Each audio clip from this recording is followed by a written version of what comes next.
my head is attached to my neck. It can turn left and right. My name is Matthew Kroll. And there are 3 stages to every interrogation. I'm not sure which one we're at. My name is Shahir Dowd. And this is the only podcast about movies, specifically this week, the Kathryn Bigelow film, Detroit. Okay, that's good. There's not a lot I know about Detroit. Fun fact, I used to be into into house music because I was born in the late 70s and went to college in the early noughts. So it was all house music. And the Detroit house scene, people like Carl Cox were kind of like my jam back in the day. All right.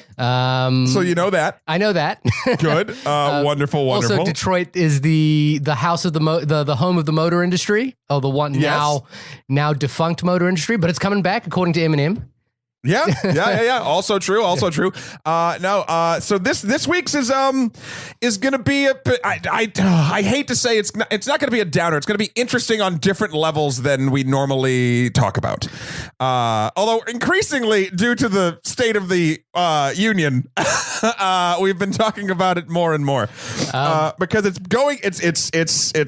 not that it ever really completely went away, but it's going more into our mainstream quote art and it's just everywhere. Yeah, I gotta admit, so I was at work when the events of this week, which seems so long ago, but basically this week, our president decided to take it upon himself to perhaps defend the of white nationalists.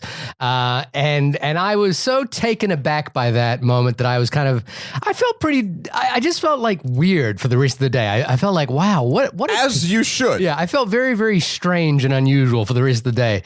And so I decided, in fact, you texted me saying you were going to go see the movie that night. And it was I didn't respond to you because I didn't think I'd make it. Right. But then when I heard what Donald Trump had said this week, I kind of was like, you know what? I need to get out of here. I need to go see a movie. And I'm going to go see Detroit. And I just kind of, I think I needed this. I needed something like this. I needed something that I don't look for escapism in movies necessarily. Right. I don't look for. Yeah, you don't. Yeah, I don't. That's not you. I want to look for somewhere to channel the way I'm feeling. Oh, good. And so Detroit was the thing, which is an interesting experience, which I'm sure we'll get into. We will. But before we get into that, one thing I wanted to point out this week, and I'm not sure, I haven't actually even broached this to you. Normally when we get on the podcast, I kind of prep Matt for what I'm going to talk about. So is this a surprise? He's got at least a moment to think about it. Oh, good. And respond before he actually has to respond. Oh, no. New York City is having a special event called One Film. They've done this before. They did this with one book where for a single month, everyone read the same book and book clubs organized around the city to talk about this one book. We're gonna watch one movie for a month? No, yeah, we're gonna Groundhog Day this. And it is Groundhog Day, so there you go. Is it really? No, it's not. Oh, damn it. No, we're not watching one movie for a single month. New York, if you go to nyc.gov /one film, they're having an event on September 13th called the One Film Event, which is where everyone will get together in different venues around the city and we'll watch one single film. And you can join film clubs. You can talk about this with people, but hopefully you're going to get this collective experience of one particular film. Gotcha. That you could talk to other New Yorkers about. Sure. And right now they're going through a voting process of trying to pick what this one film would be. And they have 5 options. The options are On the Town, okay, New York, Crooklyn, The Wedding Banquet, and Desperately Seeking Susan. So these are all exclusively New York-based films. Yes, that seems appropriate. Yeah. And it's a great thing. Celebrities get involved. Everyone wants to talk about these particular films. I would encourage our listeners, if you are New York-based, to go to the site and make a vote. And then, I don't know, Matt, I mean, maybe we should join in on this and have a conversation about that one film. I mean, of course, I think that's totally fine to do an episode on that and go to one of these. Is it just one event? No, you could watch the movie at home if you wanted to. You could watch the movie wherever you want to. They're just trying to make a conversation in the ether, sort of like everyone talk about Suddenly Seeking Susan. It's just to get everyone into the idea of, New York is obviously a very prolific city on film. Mm-hmm. So they want to talk about New York on film. When does voting close for those 5? Voting closes. I'm actually not certain when voting closes. You're here with all the information. Yeah, I know. know. I don't know. But there are plenty of movie theaters that will be playing this one movie that day, including the Museum of Moving Image in Astoria, where we both live. Okay. Alamo Drafthouse, Nighthawk, Film Society, the Lincoln Center. Yeah, let's do whatever one wins. I personally would put my vote in for Crooklyn because I'm a big Spike Lee fan. Sure. And I love that movie. I have the soundtrack. I've seen that, and I've seen Suddenly Seeking. I don't think I've seen the other three. I've seen New York a long time ago. Wedding Banquet, I always mistake for an Ang Lee movie, which is the Wedding Feast. The Wedding Feast. The wedding. I forget which buffet. wedding. Yeah. And I haven't seen On the Town, but I would be, whichever film gets picked, I would be happy to watch, review, talk, to join in the conversation about New York. Please write us in with your choice at onlymoviepodcast@gmail.com. Hit us up on Twitter at onlymoviepod, and please go to nyc.gov/one film to choose a film, and let us know if you're going to be engaged in this, if you live in New York, and we will try to participate. And also, since we're on the plugging portion of our lovely podcast, you can rate us over at iTunes. We'll take however many stars you can spare. Obviously, we like 5, but we'll go with whatever you have. Biggest happy chooses. We have a great review up, 5 stars. So yeehaw, by Joe Fabu, and it literally the title of it is "What is up, Internet?" in quotes. There you go. You've created something. Matt. And they said, I discovered Matt and Shahir a year ago and have listened to every single episode since then, even the ones for movies I haven't watched. That's ballsy. I like it. They analyze the themes in the movies and sometimes even their social/political context role in a super entertaining and inspiring way. I swear it's the only podcast about movies, then in parentheses, in my phone anyway, I thought that was super sweet. So thank you, Joe Fabu. And everybody, please leave us some words, preferably kind, but it's well, I'll take criticism. Yeah, if it's constructive, I will 100% take criticism. I do enjoy constructive criticism. Not even constructive criticism. You can be angry at us if you want to. Oh, but we can be the Batman that you need us to be. Oh, wow. You're making superhero references before I am. Yeah, there you go. Oh, my training is... Oh, I'm so proud of me. I bet you are. But moving on to this week, Detroit. Now, this is a film I obviously, in the spectrum of Matt to Shahir movies, is something that's going to be... I'm more excited about. But again, I don't watch the trailers. I just know Kathryn Bigelow is making a movie. So I'm like, okay, I want to see what Kathryn Bigelow is making. How are you on the Kathryn Bigelow train? Zero Dark is great. Yeah. I've seen The Hurt Locker as well. They're both good. They're both, she's super clinical. Right. And I don't dislike that. But it's Point Break? Well, I mean, after Point Break, she got pretty clinical. Right. No, that's exactly how life is, Shahir. I do love that she directed Point Break. Point Near Break Dark as well, the vampire movie with Christopher Lambert. Yeah, Lambert. Yeah. I'm a fan of hers. They're not films that I revisit much. Mm-hmm. I think I've seen Zero Dark twice, and I've definitely only seen the Hurt Locker once. Yeah. I'm guessing you've seen Point Break many times. I've seen Point Break enough. Yeah. I mean, I like her, and now it's sort of this being sort of a three-peat of style, like tripling down on style. I figured knew what I would get going in, and there's been some criticism from actually critics that I normally 100% agree with, just about the sort of style and the way this film was handled, which we'll talk about in a little bit. Okay. But I don't know. I knew what I was getting, and I got what I expected, and yeah. Okay. I was not. The events in the film are shocking if you are not familiar. I was not shocked by the directorial style this film was made in. Right. I'm a big fan. I'm a big fan of Kathryn Bigelow. I think recently, since The Hurt Locker, obviously in Zero Dark 30, she has evolved from her action movie days. Remember, she was once married to James Cameron. Could you imagine being married to James Cameron? And being a filmmaker at the same time. Oh. And remember in 2008, they were both nominated for Best Picture and she won. Yeah. He was up there for Avatar and she was up there for The Hurt Locker. And I'm so glad it went that way because Avatar is not a Best Picture. No. And so I could you just imagine being a fly on the wall in that bedroom?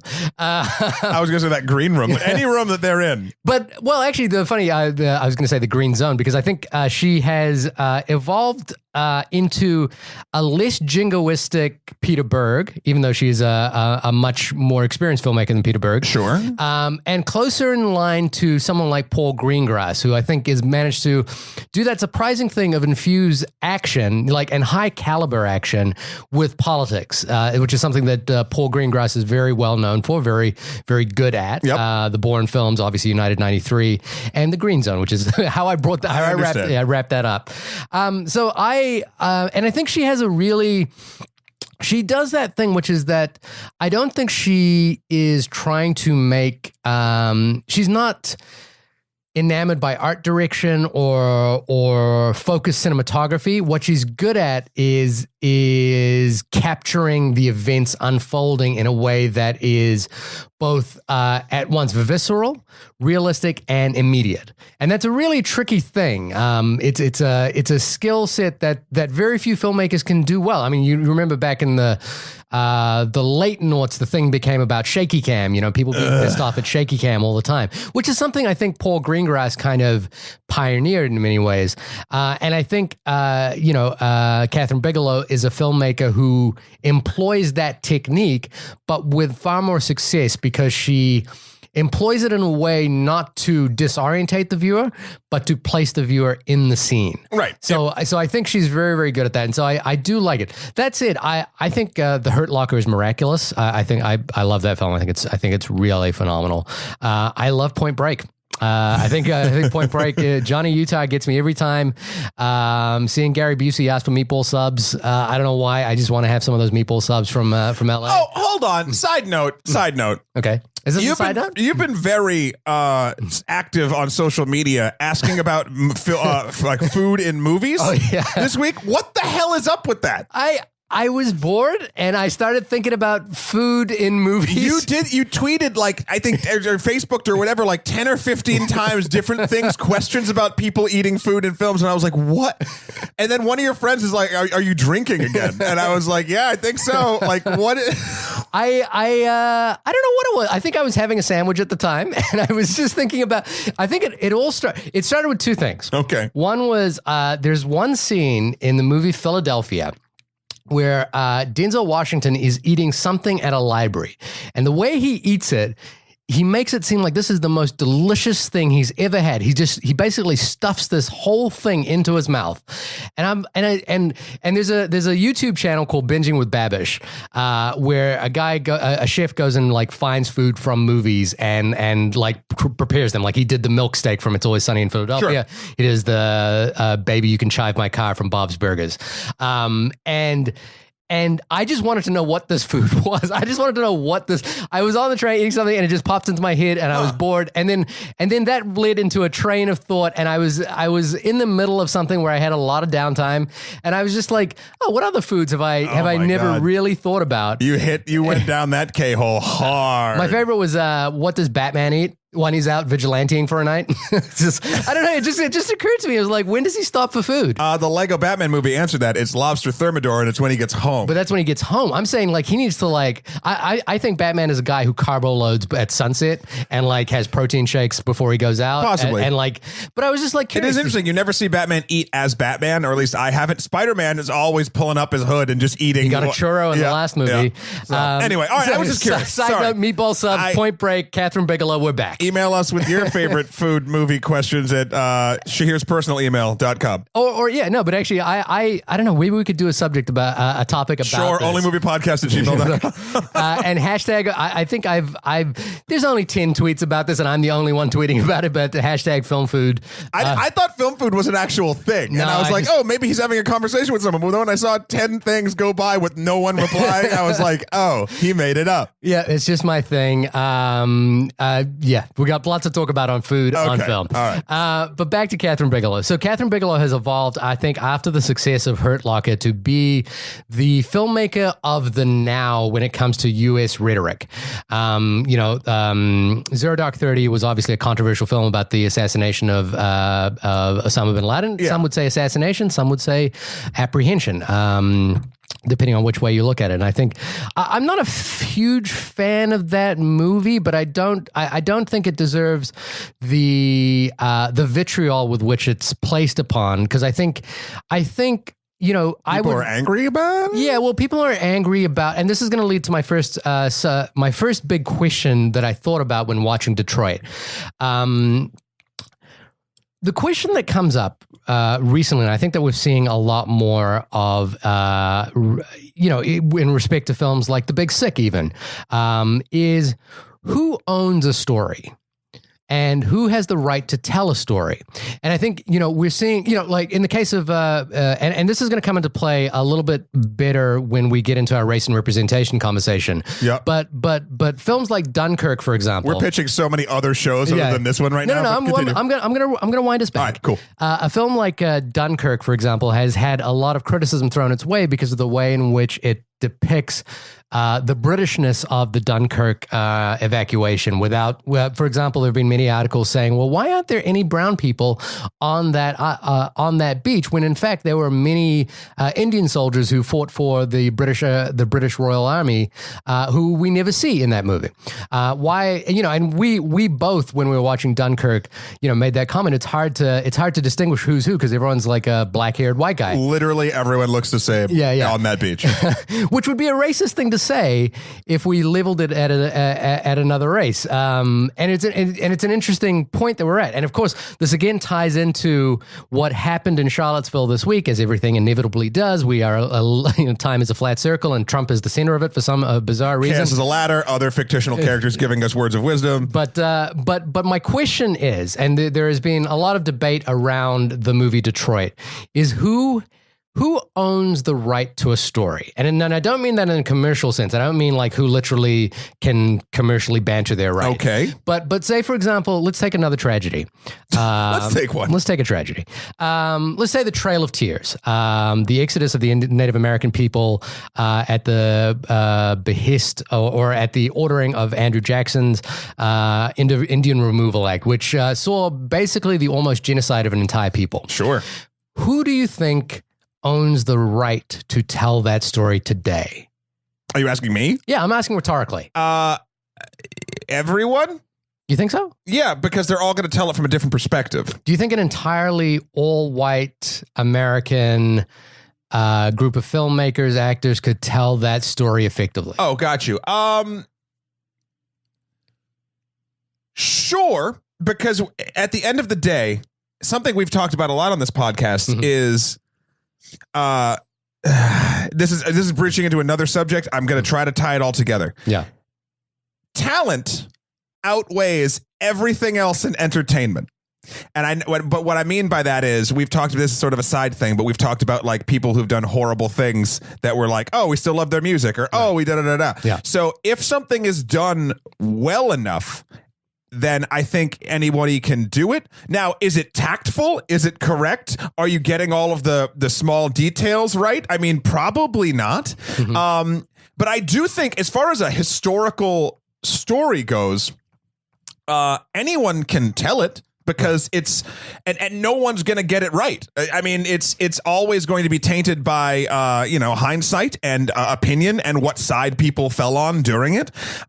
Even if one side is telling the other story's side, yeah, you can do a shit ton of research. But like it, and then it gets into like even older history. Like American history is kind of easier to grasp at least the majority of the facts because it's only so many 100 years old. Try comparing to New Zealand history, which is even shorter. You know what I mean? But say like the shorter the history, the easier it is for, I think, anyone, if they wanted to try to tell an accurate story.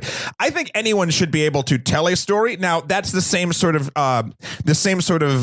belief about sort of, quote, free speech. And by that, I mean, yeah, you can say anything, but there are consequences to you saying anything. Right. That's part of free speech. I love it when people are like, oh, free speech, you need to let me say this. It's like, yeah, but I can also react in any way I want to the free speech because if you're being an idiot. So like the bottom line is I do feel like anyone can tell it. Now, if you put two films in front of me about the Trail of Tears and one was made by random, maybe even super talented white dudes and one was made by super talented Native Americans, I would pick the Native American one. Yeah. I mean, but I guess when you use the word who has the right to do it, and I know you don't mean legally. Yeah. I think everyone has the right to do it. Maybe the word is who owns the story.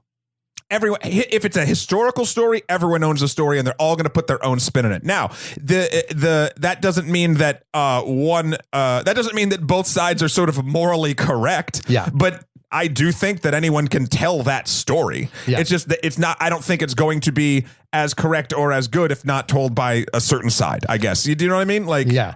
I don't mean to say that no one can tell a certain story. I just think that what's been happening that's been interesting in the last few years, and I think it has to do with the rise of social activism on the internet, particularly on the internet, in that it's a good way. The internet is a good platform for airing grievances, and virality of stories is a way for ideas to spread very quickly. I hope so, but actually, I don't think that's actually true these days with the way the internet actually works. I think it was, and now with sort of these bubbles and the way the algorithms work with all of our social media, we're all just getting the stuff that they know we like. Right. And that's a problem because it doesn't spread ideas. It's an echo chamber for everyone's own ideas. I think that's fair, but I think compared to say like 30 years ago when you would just receive a movie, there was a sweet spot somewhere like maybe 5 years, maybe 7 years back where the internet actually felt like a place where everyone shared ideas and people sort of learned a bit. And then when our global overlords of Google and Facebook kind of took the reins and basically wanted to market to us, we all started getting our own sort of stuff fed back to us. But I think that's a fair point. My argument is that I think we're seeing to find opinions about films is much easier than it was previously. Oh, and I think the thing that has been interesting is that every group wants to suggest, every group feels like they have some ownership in a story. So, for example, in Dunkirk, the story of the Indian Royal Army who was involved there. In the case of the Big Sick, Asian Americans in America, South Asian Americans in America. In the case of Detroit, a film about the Detroit riots of 1967, the question that has been asked is, can Mark Bowl, the screenwriter, and Kathryn Bigelow, the director, effectively tell the story? And there are two articles that I wanted to point to that are look, again, I don't necessarily agree with these articles entirely. We haven't got to our review of the film yet. I'm just pointing out things that I've been thinking about as I watch the movie. Right. And they are on the Huffington Post, an article written by Gian Theoharis, Say Bergen, Mary Phillips, which the title is "Detroit is the most irresponsible and dangerous movie of the year." Wow. Which points to a couple of interesting thought points about why that might be the case. And then Roger Ebert's review, not Roger Ebert, on RogerEbert.com, Angelica Bastien's review of Detroit, which gave it 2 stars, and who really did not enjoy this film. And I think there's an interesting thing here because I don't, as we've said before, I think Kathryn Bigelow is a extremely talented filmmaker, a filmmaker of a deeply thoughtful filmmaker, a filmmaker of note, an important filmmaker in American cinema history, not let alone for being the first and only woman to win an Oscar for Best Director. But the question that's being arisen is, can a non-African American have ownership of this particular story, which is so much about the victimization and the daily lives of African Americans tell the story? There's two points to that. One, I think when I was saying, everybody has right to tell a story, I think everyone has the right to tell a story, but also no one, I think the more appropriate term is no one owns a historical story. So I think, for instance, if we had, Detroit, Kathryn Bigelow's film, next to say a story about the same instances at the Algiers hotel and the riots before and the fallout after, but say by Jordan Peele, I would pick Jordan Peele's, because I think without sight unseen. Yeah, if you put these two things together, and maybe I'd watch both trailers, but I instinctively I'd be like, I want to see his take on it more than I want to see Kathryn Bigelow's take on it. And the interesting thing about and we'll get into Detroit soon, I promise. No, we are talking about it. I know. We're talking about the preamble. But the thing about this film is, it's presented in a way that is borderline like reenactment, which is something that she's very good at. Yeah. And that's fine. And I think that's it for a white person to do this story. That's the safest, probably most correct way to do it. So that's fine. It's just it's hard because I would. It's just the whole concept of like the ownership of a historical moment. Like, there's no question in my eyes, and I hope in everyone's eyes, who is in the right and who is in the wrong in certain situations in this film. And it shows a very sort of clinical look at a awful situation. Do I think Kathryn Bigelow and her producer and writer have a right to tell this story? Yeah. Do I think it's the most tactful and intelligent move? Not really. I just I think we're the point I wanted to make is that we're getting into an interesting period where we're starting to think about the value of movies in the way that they reflect society and in the way in which people's historic nuances haven't necessarily been on display on film. And I think people are starting to like question that and say, hey, wait a minute. That makes sense. And I think that's an interesting conversation to have. Yeah. And I think the light of, the Huffington Post article and the RogerEbert.com article basically signal that kind of dialectic around this film and any story. And I think the three films that we saw actually, even four films that we saw this summer point to that conversation. The four films are Dunkirk, The Big Sick, Detroit, and the amazing and Spider-Man: Homecoming. Actually, point to that topic in some way. Yeah. So I'm particularly interested in that. So wait, so answer your own question. Do you think that then anyone has the right to tell any story? I think anyone does have the right to tell any story. I think. If you put the Jordan Peele version in front of me versus the Kathryn Bigelow version in front of me, I think I would inherently be more interested to see the Kathryn Bigelow version because I think Kathryn Bigelow as a filmmaker is more primed to work within this field. However, if I recall, the most important thing I wanted to bring, and I wanted to mention Jordan Peele's Get Out, was that when I saw Get Out, there was an interesting moment at the end of the film, and here's a real spoiler for the end of the film. Yeah, so tune out if you haven't seen Get Out. It's a slight spoiler. Is that the events of the film unfold and then we see what we believe to be a police car. And everyone in my audience, everyone I think in most audiences who saw that moment knew what the soft whistle that was being blown there, which is that now our main character is actually in more danger with the appearance of the police. And the police are no way going to see this as his. They're not at the end of a normal horror movie. If the white girl's running away from the house and the police come, you think, "Oh, she's safe." Yeah. And that is not this case. The entire film has set you up to get you, no matter what race you are, watching this story. You know he's fucked. Yeah, and this is the perfect sort of transition into why I'd want to see his version more than Kathryn Bigelow's, is because he was able to take a concept, in that case, a horror movie concept, and bring the audience along for a ride that equates in obviously a very minor way, but in a very effective way, that feeling like, for that character that means sudden doom, where it's so like if you took the story of Detroit in the Algiers motel and you gave it to Jordan Peele, who's able to move an audience into not only being able to see the horrific acts, but get yourself in the mindset of the people that are experiencing the horrific acts, that to me is a more powerful story than just showing me all these atrocities very clinically. I think you've just identified the problematic part of Detroit in one statement, and so we want to move on into our review of Detroit. But I think that's an interesting preamble to talk about this particular film, because I think this is we're not in the age of Kevin Costner doing Dances with Wolves, for example, or The Last Samurai. Yeah, or The Last Samurai, telling so the Edward Zwick film. I think we're in a very different space now where people's opinions, audiences are more engaged in a film, and the filmmaker I would have loved to have seen tackle this particular story is not a director himself, but David Simon, who produced The Wire and Show Me a Hero. I think would find the nuances in this story in a particularly interesting way, because that's what he's good at. And the point, so just before we go into that, Matt, tell us what Detroit is all about. Okay, here we go. Amidst the chaos of the Detroit Rebellion, with the city under curfew, and as the Michigan National Guard patrolled the streets, 3 young African-American men were murdered at the Algiers motel.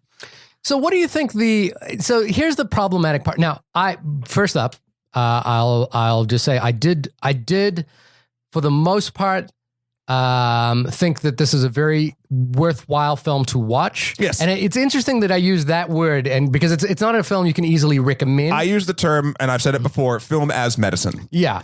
Because when I walked out of this movie, and this isn't really getting into too much of the end, but I was like, I'd heard this had happened. I didn't know details. And then I sort of got into like, oh, like my upbringing, like why aren't like, I think all of these ugly, shitty American tales. I feel like there need to be schools need to tell these stories more, and I think from a clinical sort of point of view. Yeah, because I do think that, and again, this is getting into psychology that I am in no way sort of able to prove, but just sort of what I've experienced in my own life and whatnot. If you watch this story unfold, either this story or stories like it, at a young age, and then you have discussions about it and what's happening and whatnot, like, I feel like empathy is a muscle, and I feel like that would exercise it to a great deal, way more than just learning about like, I mean, the bullshit, like, I mean, it's not bullshit. It's important because it's national history, but like how America came to be, and sort of this is a hilarious term to use for it, but the whitewashing of all of the violence that took place to make this country happen. Like the history of Christopher Columbus. Like how does that still a fucking holiday? Yeah, this fucking genocidal, whatever. I have a real problem with Christopher Columbus. So to have those things just sort of being like everything's squeaky clean, and like it's so funny how you can take a story like Christopher Columbus and how we basically took this country from the Native Americans, and you can sort of just like clean it up and like, oh, they had Thanksgiving and they all shared, and then like they skip about 50 years and then white people all have everything, and you're like, wait, what? Like, but they do it in such a fucking weird mind wipe way where as a kid, you don't question it. As I'm saying this as a white suburban kid, you don't question it. And not until I got older and went, later in high school and college was I like, what the fuck? Like, but I don't think, I honestly want stories like this. I wouldn't mind this film, honestly, being shown in schools. Like, it's just, you need to exercise empathy in young people. And if you don't, you end up with where we are now. And it's just like you just need to get all of these things. Don't sweep things under the rug as a society. Like, oh, fuck, this is a whole bunch of places we fucked up. Let's talk about it. How can we not fuck up like that again? Right. So you wouldn't be a fan of 1492 Conquest of Paradise, Ridley Scott's film about Christopher Columbus? No. Fuck Christopher Columbus. The end. Okay. So, well, tell me how you really feel. What do you think of the film? Well, Christopher Columbus in it is garbage. No. Look, I think let's talk film crafty stuff first, because we've delved into a little bit of that, of how she does things very clinically, but I thought, it looked good. It made you feel as if you were in a war zone, which that I feel like for the people involved in this story, it definitely must have felt like. I think the performances, both from all sides, were very strong. I think with a standout of Algie Smith and Anthony Mackie, to be honest. Not a fan of Will Poulter? He was fine. He was just... I think Will Poulter... You think he did the best? I think he was extraordinary in this movie, to be honest with you. I think he's terrifying in every way that this film needed him to be. Yeah. No, I think he served the thing. He served the story well. It felt this actually, weirdly enough, and again, I'm never sure if this is the movie theater or the filmmaker these days, because the experience is so touch and go. Yeah, I thought this use of surround sound in this film was remarkable. I noticed it a bunch of times. Okay. About where shots came from, where sirens were, where people were screaming. I felt the positioning in, even when they had everyone against the wall in the hotel and things were going on in side rooms, the sound was always like helped me direct where the action was, and it kept my brain in the space. And it's funny because for a film that is, other than that, very clinical, like here's all the stuff, it it puts you in the position of a ghost in the room watching the movie that you have no like, it's almost like not emotional, but like no actual way to interact with it. Obviously it's a film, but that's where it is, where I feel like a Jordan Peele film gets you in a character, right? And you empathize through that character and experience it that way. I think from a technical aspect, I was very impressed with the sound design, which is strange. I mean, I appreciate your criticism here, but, like your thoughts on the movie, but these seem so perfunctory. Like I would expect a movie directed by an Oscar-nominated director to have good design and be well shot and well considered. It seems so perfunctory. I don't think so. I mean, I don't remember having that visceral sound experience for Hurt Locker. Okay. But again, like it's all, I mean, I really don't think we can just say, oh, she's normally good, so let's not talk about the shit she did good. No, I would just presume she, I would presume James Cameron knows how to do special effects.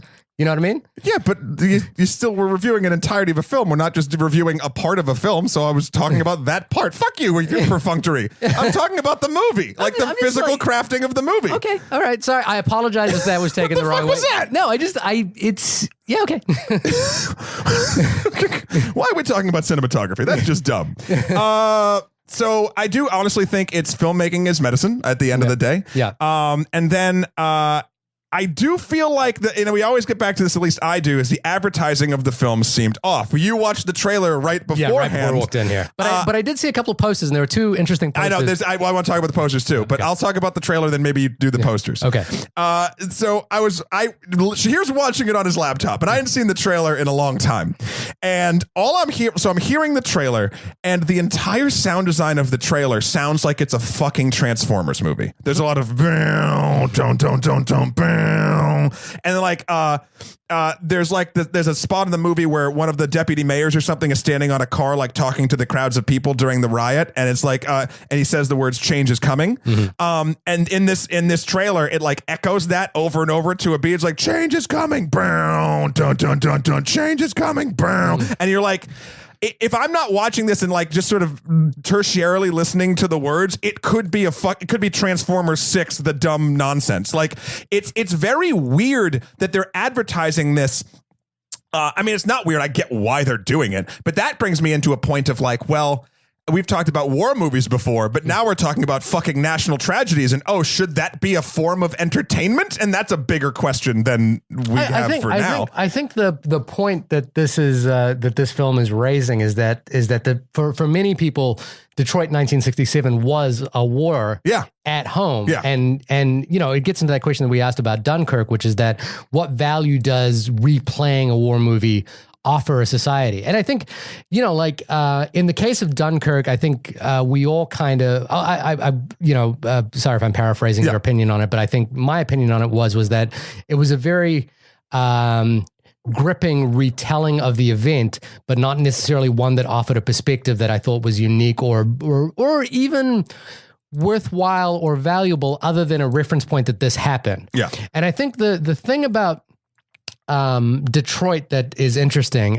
So for example, there are two posters. One is a poster that says "It's time we knew," and the second one is "This is America." And the question, if you want to think about the semiotic perspective on each of those posters, is when they say "It's time we knew," who is the we in that sentence? Yeah, exactly. White people. And "This is America" is also, again, a semiotic perspective, which suggests the point of view that this film is going to have. And I think it belies what I think are some of the problematic parts of particularly in the opening of this film. Sure. So I will, my brief overall thoughts of this is a very gripping piece of cinema. I think, as you say, I think the standout performance for me is Will Poulter. I think he embodies. Well, you said that. Yeah. I didn't say that. As I was saying, is Will Poulter. And I think the reason why Will Poulter, not only his performance and his character is important, is that it points to, it points to a complex view of racism, which is one that is not just purely evil, even though he is a monster in this film, but it's a self-delusional evil, which is that he believes, and he genuinely believes, and I think through the performance, he genuinely believes that his actions are righteous. And there's a really interesting moment at the end of it when John Boyega's character sees him in a courtroom and says, "How can you tell a lie about this?" And he says, "Look, what happened happened. You're a real stand-up guy, though. Thank you." And it's a moment where you realize that this character, Will Poulter's character, is entirely deluded about his malevolence in this story. He believes that he is still righteous, and even though I think subconsciously he understands that he is in the wrong, there is no psychological way for his brain to actually accept that and accept shame for that. So, and it's something that the reason I want to point that out is that I think that's really interesting is that if you go this week, after the events in Charlottesville, there was a documentary by Vice, which followed some white nationalist around. And I think, there's a problematic tendency to, describe racism as pure evil or as just like knowingly evil, like a character evil in a superhero film, and that's in a not, bad superhero. Yeah, film. but that's not what racism is. Right. Racism is actually it's much more belied by systemic inequality, and so it's not that people are trying to be bad. It's people truly believe that they are better than other people.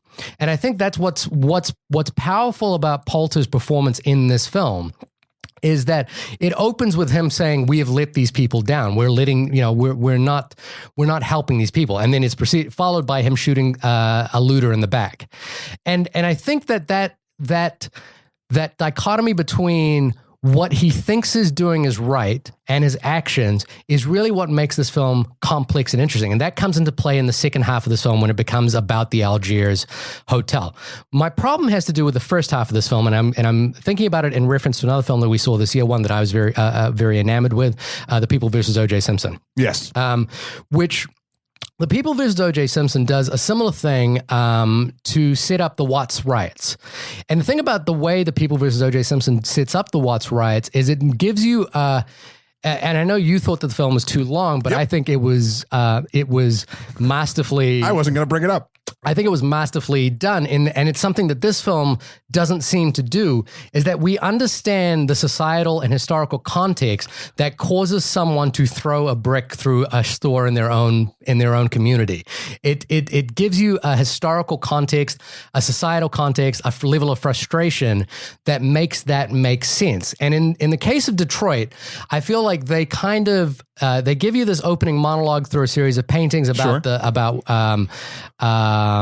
the Southern movement up to the northern states, and also the eventual white flight, and then the problem with domestic wages and that sort of thing. But it's kind of glossed over. Once the riots begin, we think it's just sort of an average frustration of someone in the cops. Oh, and I didn't get that at all. Actually, did you get the sense that people were being pressured by wages, that people were being pressured by police brutality, that people were being pressured by the economic downturn of the society? Well, I mean, I could see your point in a vacuum. Yeah. But I didn't watch this film in a vacuum. I watched it in 2017, United States of America. Right. With all of the other stuff that we've watched and everything. And I feel like, and again, as far as since you brought up time of O.J. Simpson, I feel like as far as a runtime of this film, I think it runs almost 2.5 hours for Detroit. Yeah. From again, I'm not saying I understand like as if I was a person in those situations, but like I understand that all of those things happened and why people would then end up sort of do that. I don't think this film is trying to explain that. It's trying to get us to a particular event in it as quickly as possible. And it's assuming, whether or not that's intelligent or not for the film or the filmmakers to assume, that with that preamble and you're like, oh yes, I've heard of this. Yeah. I've heard of systemic racism and classism and how it turns, cities into nightmare. Yeah. Like it doesn't need to sort of focus down on that because it really wants to put focus on this one particular situation in Detroit during those riots. So I didn't have a problem with that. And I didn't think it was, I didn't think it glossed it over. I think it gave, a preamble to sort of spark your brain and be like, yep, this is information that I have heard before. And I understand and even if I didn't, I now have a brief understanding as to why people would start rioting. Okay. I didn't feel, again, I could see like in a vacuum, if I was watching this about, maybe a culture that I didn't understand entirely across the world. And then something like that happened. I'd be like, well, why are these people like, but I never thought that. Let me put it to you this way. in the Vice documentary. I don't know if you've seen it. There's a main character who emerges, who's been all over the news this week, who basically says the line, "Look, these people," and he's talking about African American people. These people loot and act like animals and ruin their own cities. Do you think that he, as a person, if you watch, say, for example, The People versus O.J. Simpson or this film, would have a better contextual understanding of why that might in some way make sense? Yeah, no, I honestly think that O.J. Simpson, it would be a better again. But I feel like O.J. Simpson, and the reason why I think you give it a pass for being as long as it did is not a pass. I think it's because it's dealing with a trillion different small things that roll into sort of two major things where I just feel like I got this for Detroit. I got what I needed. I also don't think that. Well, I mean, there's actually two arguments to it. Yeah. If you showed that guy, let's say you sat him down, you said, you have to watch one of these two films. Yeah. One is 7.5 hours long and the other one is 2.5 hours long. And he had to watch them. Yeah. He'd pick the 2.5 hour one. And I'm not saying I'm just saying because I feel like as an effective message about a particular incident, Detroit does it faster, and I think better because it's faster. Now, deep dive, fuck no. O.J. Simpson, of course, because they have the time to do it, and they're really just going in there. And I think there's pros and cons to both. I just think as a film where you're supposed to sit down and watch. I mean, you don't have to watch the whole thing, but watch the whole thing. It's 7.5 hours is rough. The other point there is that for example, there have been many films about race riots, about rioting in general, and I think one of the main touch points in American cinema is Do the Right Thing, which gets to a point where Mookie throws the trash can through the window, and we seem to have built up an entire understanding of why that happens. I'm reminded, but then the reason why I think that opening sort of half hour of this film is problematic is that I don't think the film invests seriously an understanding of the cultural context of why the rioting happened. I just don't think that's what the film is about. I think the film is about a situation that happens within the riot. But it's called Detroit, and the posters are "This is America." Oh, I know. I'm not saying the advertising is correct. I said that was wrong from the beginning. I don't think it's just. And it's an interesting way to start your film, and I look. Without a doubt, in that conversation about who owns a story, there is definitely a you're damned if you do and you're damned if you don't kind of scenario here, which is that it's important that filmmakers tell these kinds of stories, without a doubt.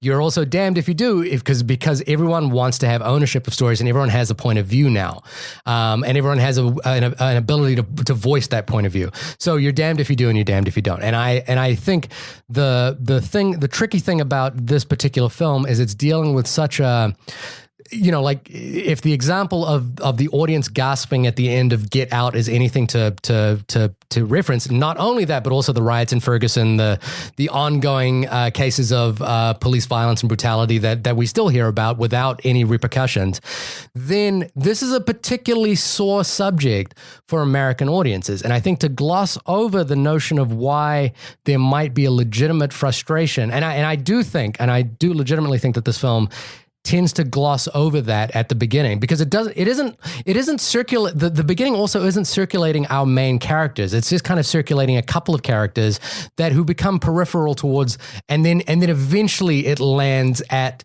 the Algiers motel where the film comes into focus. And I think that's where the film really starts to work. And I think the film really starts to get into play when we see the interplay between Larry, the lead singer from the Dramatics, and his, I believe it's his cousin or his younger brother, or played by Jacob Lattimore. Sure. And their interplay with Will Poulter's character, and also Joan Boyega, played by who plays Dismukey's, comes in as well. And I think that's where the film really gets right, because But I find that first half hour an interesting place to start, and perhaps a little misguided and a little lacking of nuance. And the reviews from Huffington Post and the Roger Ebert one are pointing to those things, and they're talking to people who have been in this situation. Yeah. No, I personally disagree with that. Again, I think it's a little perfunctory to be talking about parts of a film that aren't in the film. No, I'm kidding. They are in the film. But what I'm saying is, I'm sorry, what the film is actually focusing on. Yes, the name is Detroit. Yeah. And should a film, I mean, theoretically, should a film named Detroit be about the entirety of and this is a weird thing, and I'm going to spin it in an off sort of kilter. A film about Detroit, why isn't it talking about all of the things in Detroit? It's the name of the movie. That's what they chose, and they wanted to talk about the Algiers hotel, and they wanted to get there as quickly as possible. Again, I feel like I would agree with your opinion more if this was in a vacuum. It is absolutely not in a vacuum. So I think that the filmmakers just decided, okay, everyone who is going to see this film, that's going to go out and see it, understands these moments enough to get us to the point and still get us into this one intimate, horrible moment. So I don't think it was misled. I don't think it was done poorly or not explained enough. I think it was explained perfectly enough to get to the point that the filmmaker wanted to tell. Now, again, could it be done better by someone with a different viewpoint on this entire thing? 100%. Mm-hmm. But I just think it's always interesting, and I know it's all opinion, and I know you felt that way, so that's cool. I don't know. I just disagree. I don't know. It's funny because we could keep picking this apart, but I don't think we're going to convince each other. So let's just move on. Okay. But as I say, I think the second part, right? the film really comes into focus here, and I think this is what Kathryn Bigelow is fantastic at, the interdynamics of characters within a terrible situation, and terrible militaristic situation. Yeah, and I think like Point Break. Yeah, that's exactly right. If you're skydiving and needing to catch someone without a parachute, there's no better person than Kathryn Bigelow. If you need to see why you're scared of cops, Jordan Peele might be your guy. Yeah. But I think the thing that makes this scene work, and it's a reason why I think just to bring a side note in, but a point of comparison, a film like 12 Years a Slave really, really works, is that what is on display here is not is a demonstration of the interplay of power between people and the systemic way in which racism finds itself manifested within people. So what I mean by that is the things that are interesting in this scene, this scene, which is it's a 30-minute scene, maybe a 40-minute scene of basically many characters who police brutality, mind games, and murder. Yeah, being basically subjected to what you could characterize as a horror film. A really tense situation where Will Poulter and his cronies are trying to get themselves out of a situation where they've murdered someone, and they want to find a justification for doing so in trying to find a sniper weapon. How many knives does this dude carry? I know there's a lot of knives. Literally, every time he murdered someone, he just dropped a pocket knife next to them so he could be like, "Oh, he had a knife," and then he literally runs out of pocket knives, and that's when the problem for him really gets big. But the thing that's interesting here is the way in which there is an inherent power play between, and this is again why I think Will Poulter is like a really, really well cast person here, is that he ordinarily feels like a diminutive character. He feels, like he's kind of nerdy, awkward. Yeah, he also has a very punchable face. Yeah, but I think he's a great actor. I don't want to punch him in the face, but when he's acting this character, you're like, yeah, I'd punch this guy in the face. But for example, there's a character Ben O'Toole, played by Ben O'Toole, next to him, who's kind of like the big, burly, muscular guy, but Will Poulter's the guy. This sort of scrawny guy seems to be playing mind games with everyone, and he's really good at it. And I think the things that are interesting here are the way in which that malevolence, racism, inequality is enabled by the people around him. So for one, it's enabled directly by people who agree with him. Yep. So the Ben O'Toole character is like, why do you, they pick up two white women and they're like, why do you got to sleep with these black guys?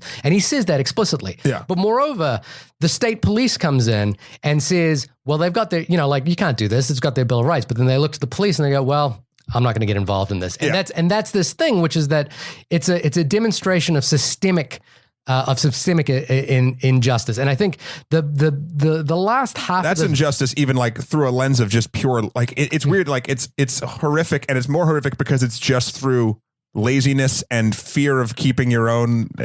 There's no for someone who's quote protecting and serving, they didn't want to do either because they knew it'd be a lot of work. It'd be a lot of work, and for people that they don't necessarily care about. Yeah, and so it's just like if this was happening in a upmarket white community, like, so this would be a very it's different super story. shitty, and the National Guard kind of does it too. Yeah. You're like, oh and man, that's where the film really starts working. And I particularly think that the last half of this film, which kind of gets a lot of flack because it tends to move away from being a tense thriller into a courtroom drama.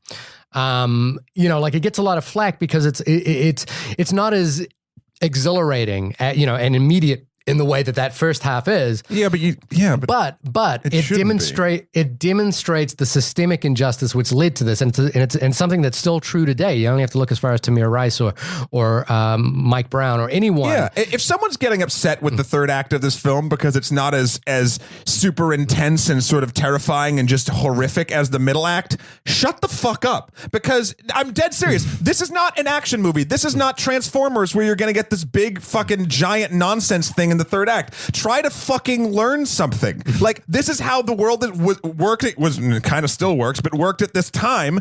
And then there's not only is the horrors of the injustice in the moment, but here's horrors that is in a procedural hearing going on probably for weeks, that then there is no justice at the end of it. And that illustrates a second problem in our entire system. The first one, the flashpoint, if you will, of the hotel, there's a ton of injustice there that's very easy to see. You totally understand, like, maybe police officers, and not even a maybe, shouldn't be fucking doing this. Now you get to the part where you're in the courtroom and you're seeing all of these sort of like weird little loopholes and things that are happening and technicalities that are getting these people off, and you start seeing, oh wow, the injustice didn't stop at the hotel. Yeah. Like I get mad when people, especially in a film like this, are like, oh yeah, but the third act, like, it doesn't feel as intense as the second act. And you're like, it is, just for different reasons, dummy. People aren't getting murdered. Now it's the fallout. And since this is a real story, that should still have power for you.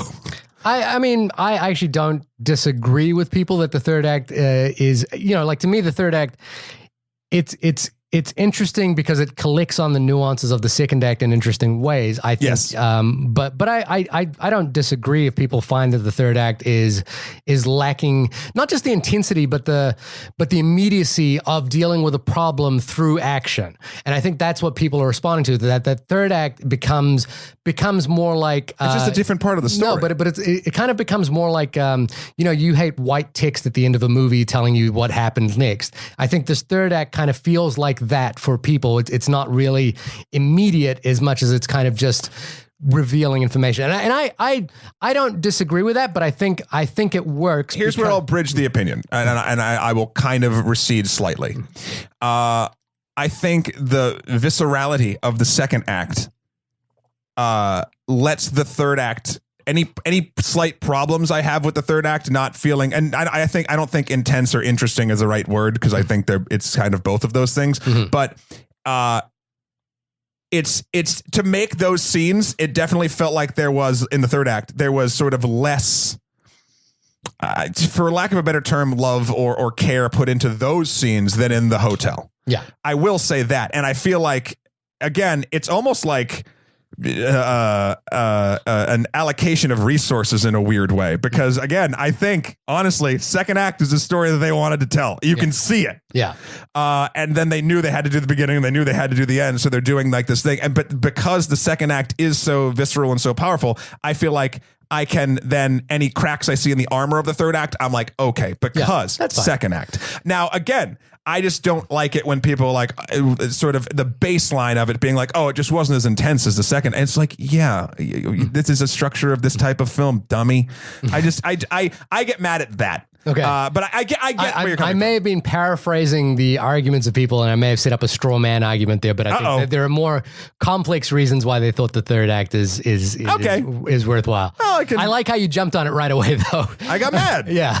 But so again, I think the second act is where this film is powerful. It feels like it works in the same way that film like United 93 works about the September 11th attacks. It's visceral, it's powerful, it demonstrates systemic power issues in a way that is immediate and powerful.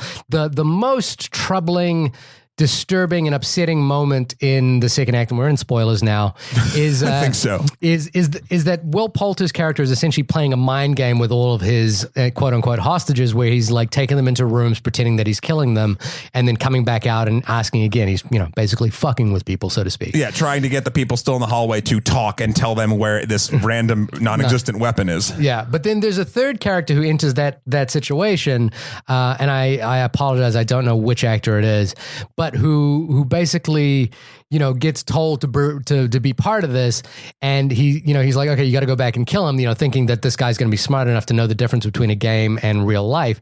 But it turns out no, this is a person. The third cop shoots the third prisoner and kill him. Yeah, and he does it at the behest of the other cops, and he does it. And the thing there is that he is much less self-aware of the righteousness of his own actions than others. He kind of probably believes that, yeah, we kill black people. That's what we do. And he's the dumb evil. Yeah, he is the dumb, malevolent evil that we're kind of expected on. And I think again, why I think the strongest part of this movie is Will Poulter's character is that it highlights a systemic delusion about race. And I was listening to the Ezra Klein podcast this week. He's the main editor of Vox News, and he had a lawyer on his show by the name of Brian Stevenson, who wrote a book called Just Mercy, which I just bought and I'm going to start reading soon. The interview was really fascinating because basically Brian Stevenson deals in trying to get people acquitted of the death penalty, trying to basically reverse, decades-old forms of injustice. Okay. And he had this notion that I found particularly fascinating listening to him is that as Americans, we don't indulge in shame. We don't indulge in shame for past atrocities. Going back to my taught in school thing from a couple half hour ago. And the thing he points to is the if you go to Germany, it's impossible to forget the Holocaust. It's you're reminded of it constantly, and the reminder has a powerful catharsis in that it reminds us of where we should not return to. Empathy is a muscle. Yeah, and I think. And I think the delusions that these particularly the white police officers in this film are under is that they have, and it's this, and again, I'm bringing it back to the reason I went and saw this film that day was the day that our president ostensibly began making an argument for white nationalism on national TV when put to throw. And have you seen him, his fucking advisors and things? They're always saying that he's not sorry. No one's sorry about that statement. They're sorry that it was said publicly. And I'm like, what is happening? But it's that case where, for example, if you go to Canada recently, Justin Trudeau, made apologies for the Canadian atrocities against the Native peoples. And it's not something that I would necessarily see in popular American cultural rhetoric. And I think, this idea of really actively indulging in the shame of our past. And, and don't for a second believe that Indians, from Fiji or New Zealand escape any of that as well. But I think it's important to engage in shame and mercy about our past atrocities. And I think why this, and I know, I started this conversation about who owns the rights to a story. Mm-hmm. And I think in some ways, while what we're, the answer to that question, the reason, the question behind that question is we're all searching for authenticity. We're all looking for an authentic representation. And that's why people are asking this question, who owns a story? Right. The thing is that people who may not necessarily be authentically involved in that story should still, it's something that you said, should engage in that story because we need to collectively engage in our history in a way that is both remorseful and interrogative. And I think that actually answers a question that I stated very briefly and I was going to bring up again is, is it okay for a story like this to be told as an entertainment medium and to be kind of sold to us in trailer form and in posters and whatever as a sort of kind of summer actiony movie? And at first glance of that question, I would be like, no, that's fucking awful. Like people are making money off this. This is whatever, blah, blah, blah. But I do feel like the very fact that one of the posters says it's time we knew, it shows such a disconnect between how history is taught in America to different groups and different people. And it's like through an advertising agency's bumble, you can kind of see why it's important that this film and films like it, no matter who's telling it, as long as it's, it's telling about an atrocity, and as long as it's not a pure marketing, just cash. It's important that they are out there, I think. Yeah. And I think more so like going back to Dunkirk. Dunkirk was made because it's a exciting and interesting military thing that happened. Now there's a lot of stuff behind it. We could even go back into the argument, like, why didn't Dunkirk go more into the war so we understood what the war was going on? Like what you were saying to this thing again, but that's not what the story he was looking to tell. Christopher Nolan wanted to make a telling of this, of that military battle or military evacuation that felt visceral. I don't think it ever had anything in it that was trying to tell us Nazis bad, because it assumed we knew that. Apparently we don't. Yeah. But it assumed we knew that. This film, I think, does more of a it's showing it kind of to your point, Shahir. It's taking the characters of police officers, especially the lead guy in particular, and it's making the evil. It's the misguided but has a a background to why he is evil. He's not evil for evil's sake. He's evil because he thinks he's altruistic, and his evils are going to make everything better for everyone while still kind of keeping him on the top. Yeah. And that's not even just in true stories. Any good villain in any story needs to have a reason why they're the villain. And in their head, they're not the villain. That's rule number one of villains. Yeah. Is they can't just be evil for evil's sake. And that's why it's funny, because when you're younger, you watch cartoons and things, and like Skeletor and like all these things are like, I'm evil. But like villains don't think that. Yeah. I mean, everyone thinks that they're the hero of their own story. Exactly. So I think that I just sort of to wrap up my thought on that, it's just like, yeah, I think at the end of the day, it is important that these stories be told by sort of anyone who can tell them. And that doesn't mean that we're not going to get some inaccuracies and we're going to get sort of bad stories here and there. But I think just getting it's time we knew is just a bumble and a stupid phrase for the poster for this film. But it illustrates that not only does this advertising agency think no one knows about this, but it proves just sort of the ignorance of a certain group of people behind it. But it's also it is also true that this is not popular American history. So so it's kind of like, I mean, it's funny. You could have put it's time some of us knew. Yeah. And it's not as catchy, it's not as poppy, but but it's also a case of you're damned if you do, you're damned if you don't. Like, this is an area of American history that's not often talked about. It needs to be. So they're starting again. I just think with the combination of the Transformers trailer and everything, like there's evils being done to advertise this movie, and I use bad things, not evils, and then ignorant things. But at the end of the day, I'm discounting all of those ignorant things because I think the message about this story and stories like it in American history are important that everyone knows about, and apparently people don't know about them sometimes. So you don't have to look far in news of the week, to see that people don't know about it. And I think I appreciate the notion that a major Hollywood Oscar-winning filmmaker has turned her gaze inwards to America, as opposed to our foreign policy in terms of the Hurt Locker and Zero Dark 30, to an internal war which is as horrific and as detailed and as little known.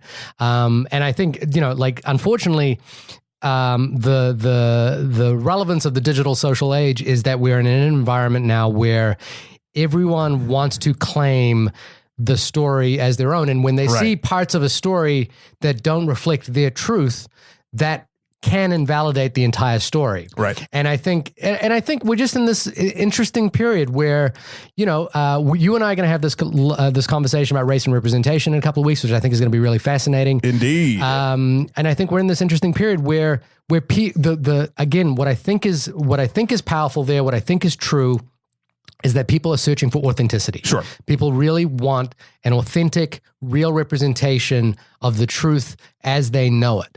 Unfortunately, the truth as we know it is flexible. And it is bends and it changes depending on who you are. No human being has the truth about anything. Listen, we have our perceptions of what we believe happened. I'm going to borrow a line from The Big Sick that borrowed a line from The X-Files, but the truth is out there.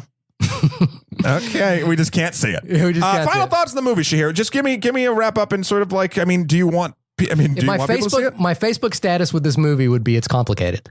And I think it's You are so mid-30s. Yeah. Holy shit. What would my Twitter reaction be? Film food? I wonder what they were eating. Wonder what they were eating. What they were eating during the riots. Courtroom lunch. Yeah. It's complicated. I think it is absolutely a worthwhile endeavor to see. I think it's a case of being damned if you do, damned if you don't.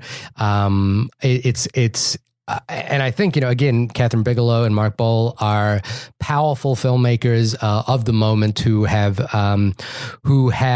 turned their eyes to a story that I think is little told, and that is remarkable in itself as an act of filmmaking. Mm-hmm. There are complexities to this particular story which I think get glossed over, and I do agree with that. I do agree that the film does miss opportunities to tell a full and rich story, and that might be inherent to its duration. That might be inherent to the particular way it's told.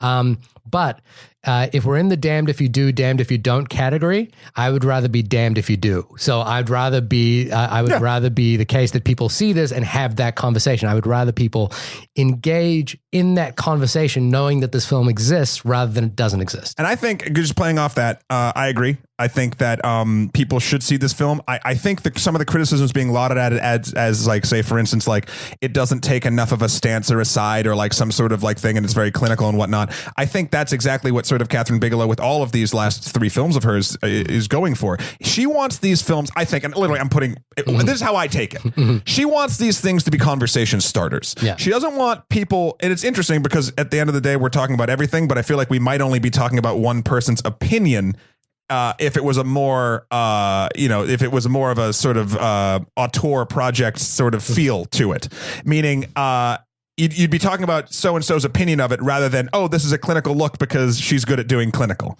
Right.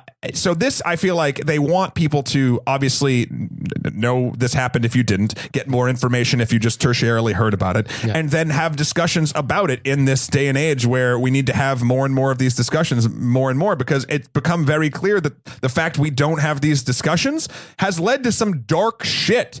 And again, I know I said it before a couple times, and I just truly believe this entirely. Empathy is a muscle. You need to exercise it. They should show this and other films like it and documentaries, etc., about American history, like as accurately as we can tell it, showing atrocities in schools.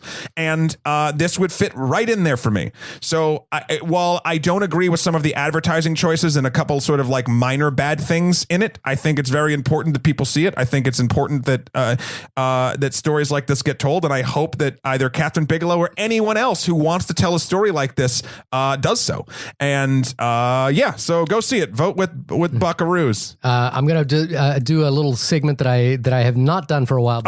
My Criterion corner. Oh no! Which if you're signed up to Filmstruck, you can get all the Criterion films. But if you did enjoy this film, and obviously anyone who knows cinematic history will know the film I'm going to refer to, not just because its title references something important that happened in this film, but I think in tonally and structurally as well as it's a film that also represents isn't something that this film is aiming for.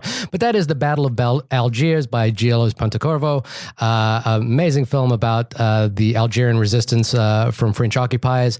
You should definitely watch that film if you are interested in this particular type of filmmaking. And then, of course, Do the Right Thing as well. I don't know why I have such a visceral hatred for your I know, Criterion you seem to Corner. have a hatred for... hang on. You seem to have a hatred for me saying things with knowledge about a subject. No, it's just a Criterion Corner. I think it, and I was trying to place why, because I had that visceral reaction, and I was like, oh, fuck. But it's so funny because I don't actually hate it. I think I just hate that you branded the Criterion Corner, and I don't know. What would you like me to call it? I would just say, hey, watch these films that are in the Criterion Collection. But again, I don't know. There's no reason for it, and I got to figure out why that is.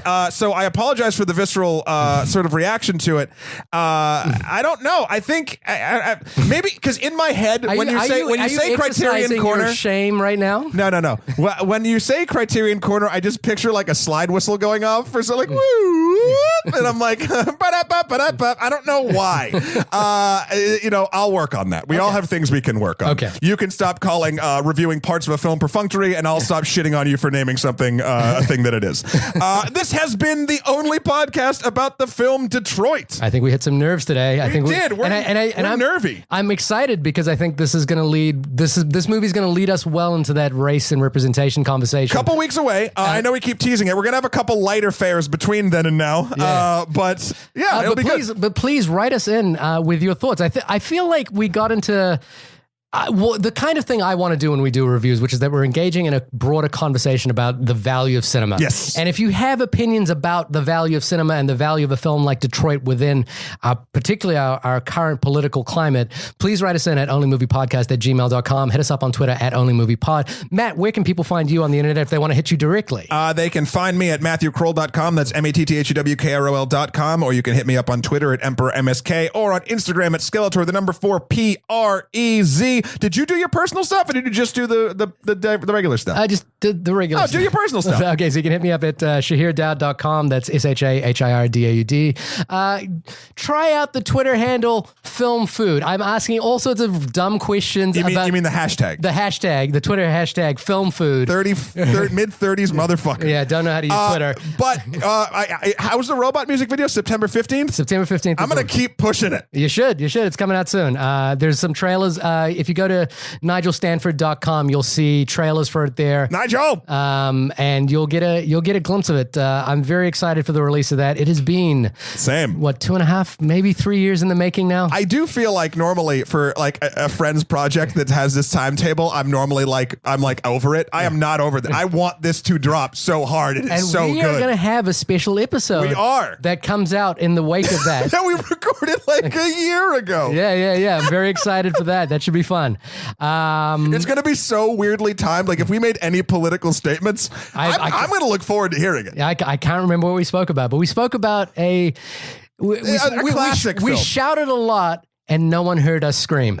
Ooh. Well, anyway, guys and gals and everyone, thank you so much. We'll see you next week for some lucky time. Oh, that is right. Oh, I can't wait to talk about something light-ish.